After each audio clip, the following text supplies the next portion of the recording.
सकते हैं, ऐसा कुछ नहीं है।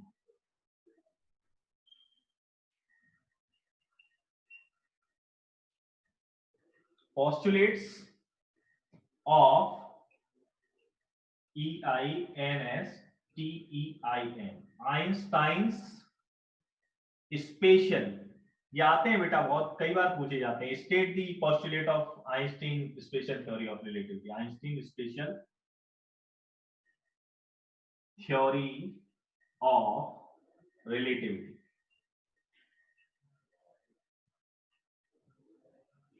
ये इनके पोस्टुलेट्स हमें बताने हैं क्या है, तो हम डिस्कस करेंगे। आज इतना ही कर पाएंगे, फेलियर हम कल बताएंगे। देखो पहला पोस्टुलेट क्या कहता है। पहला पोस्टुलेट कहता है, मैं लिख देता हूं, ऑल दी फंडामेंटल, याद कर लेंगे, बिल्कुल याद हो जाएंगे अभी, फंडामेंटल लॉज ऑफ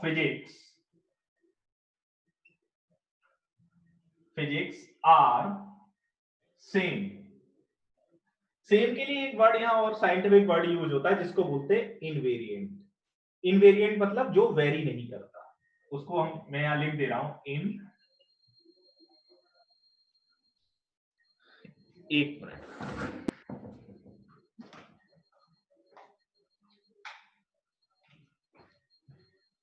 इसको हम एक वर्ड और बोलते हैं, उसको बोलते हैं हम इनवेरिएंट। इनवेरिएंट का मतलब क्या होता है, जो समय के साथ नहीं बदलता।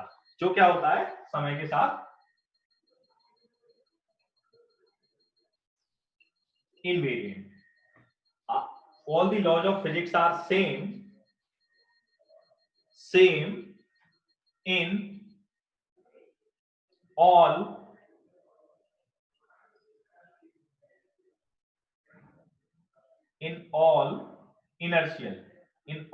inertial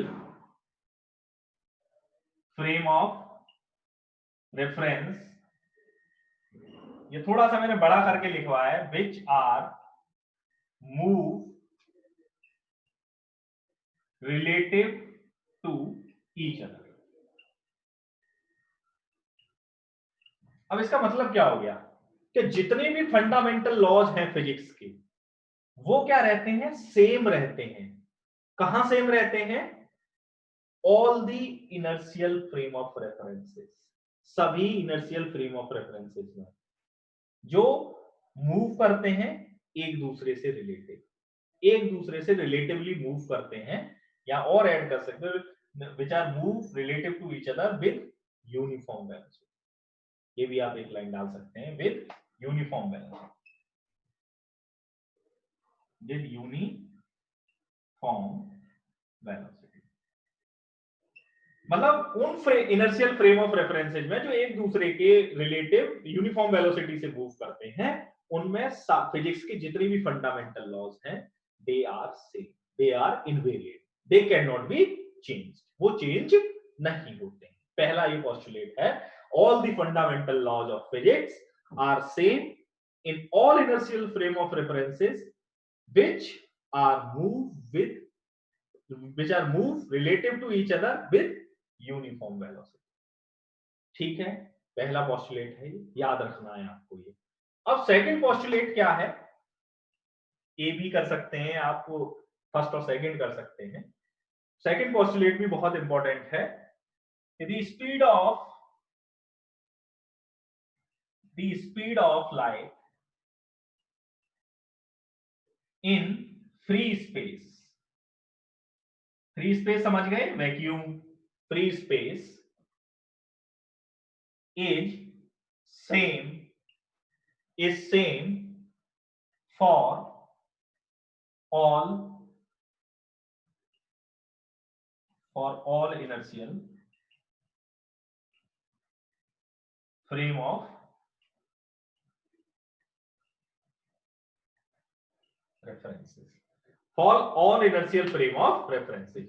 मतलब स्पीड ऑफ लाइट जो है वैक्यूम में सभी इनर्शियल फ्रेम के लिए कांस्टेंट रहती है या सेम रहती है, तो यहां लिख सकते हैं कांस्टेंट भी लिख सकते हैं, कांस्टेंट होगी या सेम होगी, बात एक ही है, all inertial frame of references के लिए। पहला आपका ये बहुत दिमाग में रखना है, बहुत इंपॉर्टेंट है आपके। पहला आपका स्टेटमेंट ये है कि जितने भी इनर्शियल फ्रेम हैं उनमें फिजिक्स के जितने भी फंडामेंटल लॉज होंगे वो सेम रहेंगे।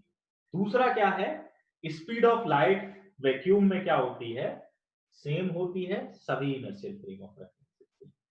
ठीक है, अब नेक्स्ट क्लास में मैं बात करूंगा कि why the Galilean transformation was failed, क्यों गैलीलियन ट्रांसफॉर्मेशन फेल हुआ। We will talk about in detail in the next class, क्योंकि वो जरूरी है जानना वो, और वो इस थ्योरी की वजह से ही फेल हो गया, क्योंकि आइंस्टाइन ने ये बताया वहां स्पीड ऑफ लाइट कांस्टेंट नहीं रह पा रही, स्पीड ऑफ लाइट में चेंज आ रहा था, वो मैं समझाऊंगा कैसे आ रहा था। वहां लॉ ऑफ इलेक्ट्रिसिटी और लॉ ऑफ मैग्नेटिज्म भी सेम नहीं रह रहे थे, वो भी वेरी कर रहे थे। बट फर्स्ट के अकॉर्डिंग क्या है, चेंज नहीं होने चाहिए, बट वहां चेंज कर रहे थे। सेकंड के according speed of light change कर रही थी। तो जब आइंस्टीन की थ्योरी ही वहां वैलिड नहीं हो रही थी तो उनमें मॉडिफिकेशन की जरूरत थी।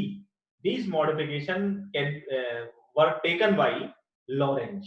नेक्स्ट जो ट्रांसफॉर्मेशन आप इसके बाद पढ़ेंगे वो लॉरेंज ट्रांसफॉर्मेशन पढ़ेंगे, in which you will find कि उन्होंने इन सारे पॉइंट्स को कंसीडर किया, फिर गैलीलियन ट्रांसफॉर्मेशन को मॉडिफाइड किया, उसको modified version of Galilean transformation भी बोलते हैं और लॉरेंज ट्रांसफॉर्मेशन भी बोलते हैं। ठीक है बेटा, तो अब हम मिलेंगे किसमें, नेक्स्ट क्लास में। ठीक है, then we will talk about failure of Galilean transformation. मैं इसके नोट्स आज डाल दूंगा, आज या कल में, एक दो दिन में मैं आज डाल दूंगा प्रोबेबली। सर हाँ बेटा बताइए।